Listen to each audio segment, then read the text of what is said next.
جن میں سے 524 کا تعلق لوکل کمیونٹی سے ہے، جبکہ 274 کا تعلق ان افراد سے ہے جو حال ہی میں بیرون ملک سے دوحہ واپس آئے ہیں۔ وزارت صحت نے کرونا وائرس کے 6 مریضوں کے انتقال کر جانے کی تصدیق کی ہے۔ اس کے علاوہ کرونا وائرس کے مزید 1297 مریض صحت یاب ہو گئے ہیں، جس کے بعد شفا پانے والے افراد کی مجموعی تعداد اب 1,78,461 ہو گئی ہے۔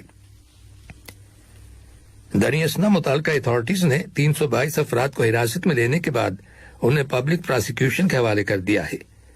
ان لوگوں نے پبلک پلیسز پر فیس ماسک استعمال کرنے کی پابندی کی خلاف ورزی کی تھی۔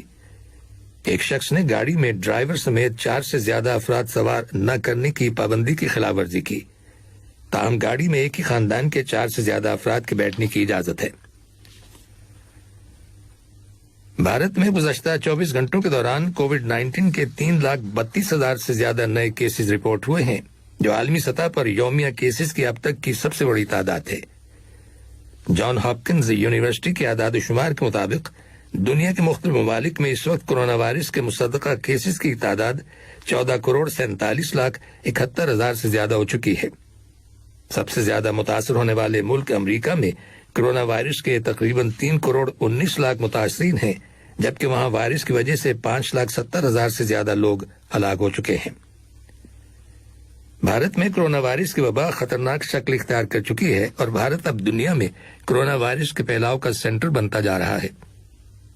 بھارت میں گزشتہ 2 روز سے وائرس کے مریضوں میں مسلسل اضافہ ہو رہا ہے، جبکہ ہاسپٹلز میں وینٹیلیٹرز اور آکسیجن کی کمی ہو گئی ہے۔ ادھر پڑوسی ملک پاکستان میں کرونا وائرس کی تیسری لہر کے دوران نئے مریضوں کی تعداد میں تیزی سے اضافہ ہو رہا ہے۔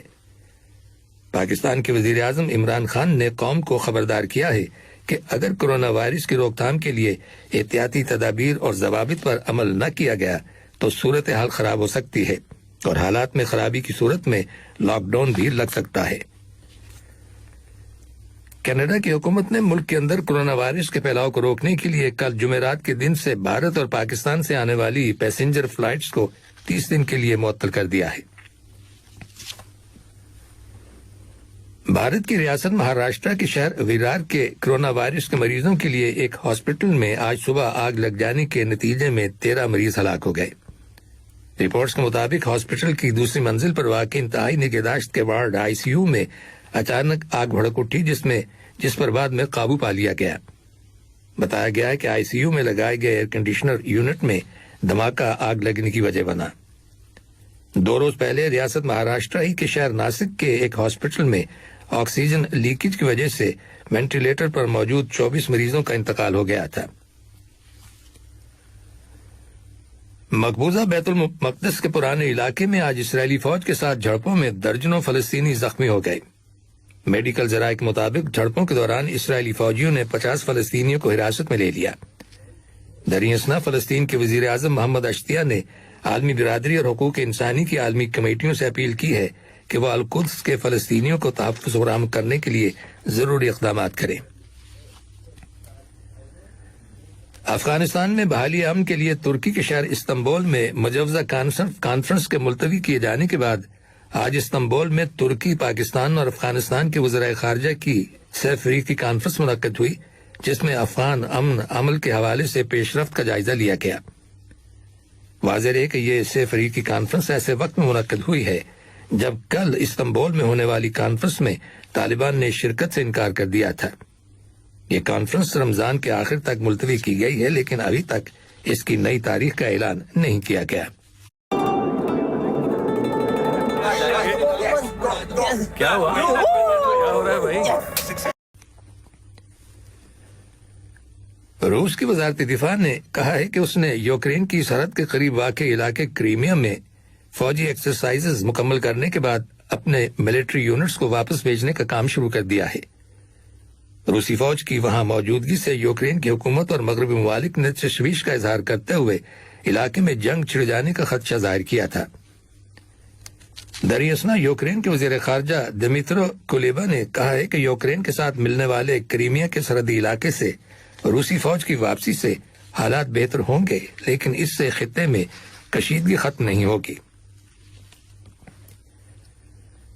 انڈونیشیا کی حکومت نے کہا ہے کہ اس کی بحریہ کی آبدوز میں صرف 72 گھنٹے کی آکسیجن باقی رہ گئی ہے۔ اس آبدوز میں 53 افراد موجود ہیں۔ یہ آبدوز جزیرہ بالی سے 60 میل کی دوری پر گہرے سمندر میں لاپتہ ہو گئی تھی، جسے 6 جنگی بحری جہازوں اور ہیلی کاپٹروں کی مدد سے تلاش کیا جا رہا ہے۔ سنگاپور اور ملائیشیا نے بھی اس آبدوز کو ڈھونڈنے کے لیے اپنے بحری جہاز روانہ کیے ہیں، جبکہ امریکہ، آسٹریلیا، جرمنی اور فرانس کی حکومتوں نے بھی اس معاملے میں انڈونیشیا کی مدد کی پیشکش کی ہے۔ آخر میں اہم خبروں کی سرخیاں ایک بار پھر سن لیجیے۔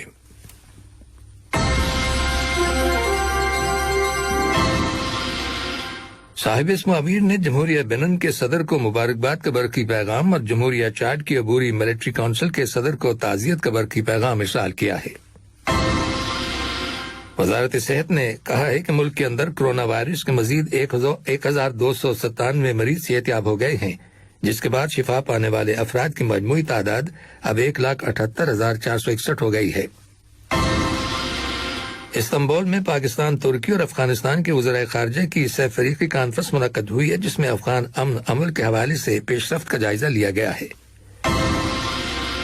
اور روس کی وزارت دفاع نے کہا ہے کہ اس نے یوکرین کی سرحد کے قریب واقع کریمیا میں فوجی ایکسرسائزز مکمل کرنے کے بعد اپنے فوجی یونٹس کو وطن واپس بھیجنے کا کام شروع کر دیا ہے۔